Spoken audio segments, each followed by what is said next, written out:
బుజ్జి వినాయకుడి వింత విందు.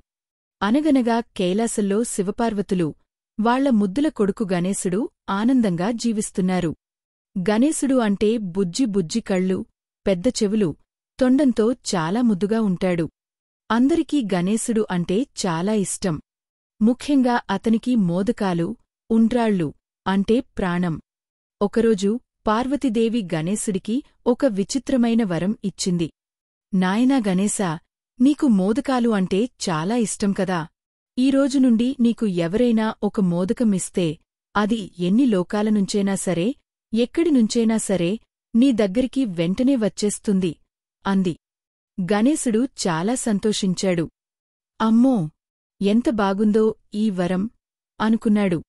కొద్దిసేపటికి నారద మహాముని అక్కడికి వచ్చాడు. నారదుడు అంటే ఎప్పుడూ పాటలు పాడుకుంటూ, తంబుర వాయించుకుంటూ తిరిగే ముని. ఆయన గణేశుడిని చూసి, వినాయకా, నీవు చాలా తెలివైనవాడివి. నీకు ఒక మోదకం ఇవ్వాలనుకుంటున్నాను అన్నాడు. వెంటనే నారదుడు తన చేతిలో ఉన్న ఒక బంగారు మోదకాన్ని గణేశుడికి అందించాడు. గణేశుడు ఆ మోదకాన్ని అందుకోగానే ఒక విచిత్రం జరిగింది. నారదుడు లోకాలన్నీ తిరుగుతూ, వినాయకుడికి ఈ మోదకం ఎవరివ్వాలనుకుంటున్నారు అని అడిగాడు. దేవతలు, యుషులు, రాజులు అందరూ తమ దగ్గర ఉన్న ఒక్కొక్క మోదకాన్ని నేను వినాయకుడికి ఇస్తున్నాను అని మనసులో అనుకున్నారు.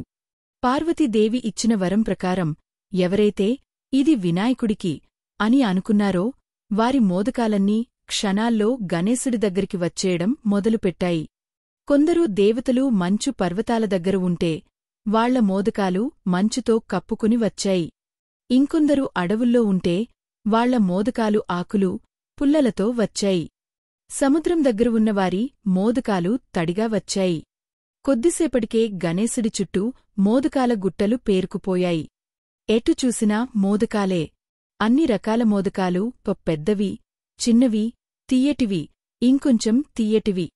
గణేశుడు ఒక్క మోదకం తిందామని అనుకుంటే అన్ని లోకాల మోదకాలు తన దగ్గరికి వచ్చేశాయి. అయ్యయ్యో, ఇది ఏమిటి? నేను అన్ని మోదకాలు ఎలా తినగలను అనుకున్నాడు. శివపార్వతులు నారదుడు చూసి నవ్వుకున్నారు. చూశావా గణేశా, ఒక్క వరం ఎంత వింతను తెచ్చిందో అన్నారు. గణేశుడు నవ్వుతూ, ఇది చాలా మంచివరం, కాని ఈ మోదకాలన్నీ నేను ఒక్కడినే తినలేను కదా.